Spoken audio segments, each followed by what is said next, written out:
실수를 하는 부분이 뭐냐면은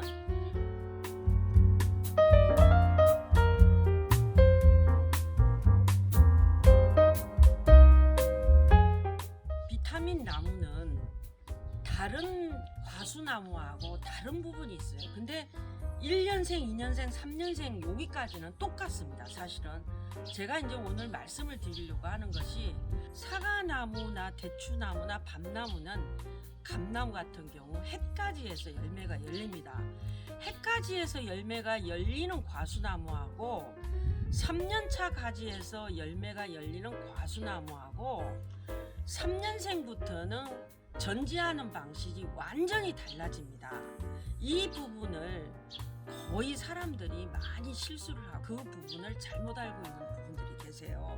그래서 여기까지 3년생 봄까지는 우리가 1년차, 2년차, 3년차 과수나무 열매가 열리는 과수나무의 품종의 구분 없이 여기까지는 똑같이 합니다.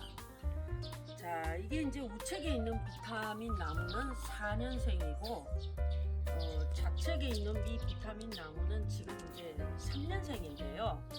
제가 수영이 잘못된 사례를 제가 비교를 해드리는 겁니다.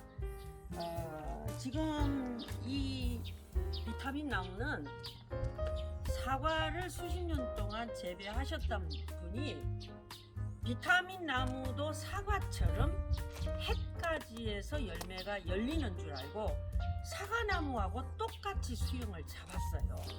이제 이렇게 수영을 잡게 되면 어떤 문제가 발생하는지를 제가 비교를 해서 설명을 드릴게요. 비타민 나무는 보통 우리가 지표면에서 한 뼘, 두 뼘, 세 뼘 정도에서 세 가닥의 겹가지로 수영을 잡아줘야 됩니다. 왜 그러냐면 비타민 나무는 1년차 햇가지에서 열매가 열리는 것이 아니라 3년차에서 가지에서 열매가 열리는 방식이라 지금 여기 보시게 되면 이 겹가지에서 이 나무가 앞으로 2년 후에 5년생이 되면 그때 이 겹가지에서 열매가 열리게 됩니다. 5년생이 됐을 경우 이게 3년차 가지가 되는 거죠. 자, 그런데 이 나무는 지금 내년이 되면은 5년생이 되는데 내년에 열매를 달 가지가 없어요.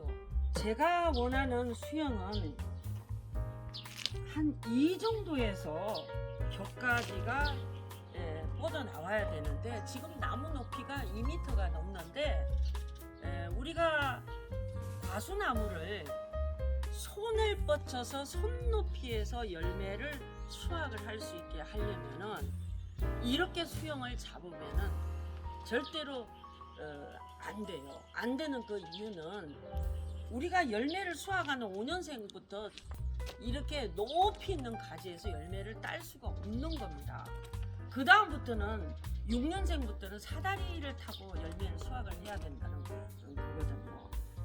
너무 아쉽지만 이 정도 높이에서 나무를 과감하게 강전지를 하셔야 돼요. 그래서 다시 올해 햇가지를 이 아래쪽에서 받아줘야만 이런 수영이 나오게 되는 겁니다. 그러면 사과나무는 왜 이렇게 수영을 잡을 수밖에 없느냐 하면요, 사과나무는 과수가 최소한 주먹 이상으로 큽니다. 무거운 과수를 매달게 되면은 이런 겹가지는 약하기 때문에 이렇게 중심 대공에서 튼실한 가지에서 햇가지를 계속 활착을 시켜줘야 되는 그 이유가 여기에 있는 거예요. 근데 이제 비타민 나무는 과수가 아주 작은 베리 종류이기 때문에 3년차 가지에서 열매를 열리게 해야만 열매가 많이 열리게 되는 겁니다. 그러니까 우리가 쉽게 말해서 나무 모양을 보고 간단하게 전지를 하는 것이 아니에요. 이것은 생산성하고 직결이 되어 있습니다. 비타민 나무를 80kg까지 열리게 제가 만들어 봤는데요. 나무 하나가 보통 3, 4평짜리 방 하나에 꽉 차는 사이즈예요. 중간 가지가 거의 한 9개에서 한 11개, 12개까지 나오게 되는데요. 그런 격가지를 많이 만들어줘야 열매가 7, 80kg가 열리게 되는 겁니다. 이제 이런 수영을 잡게 되면 8년생이 돼도 열매를 5kg 따기도 힘들어요. 솔직히 말씀드려서. 예, 그래서 비타민 나무 수영은 이것은 분명히 잘못된 사례라고 보시고 우리 유튜브 보시는 분들은 꼭 참고하시기 바랍니다.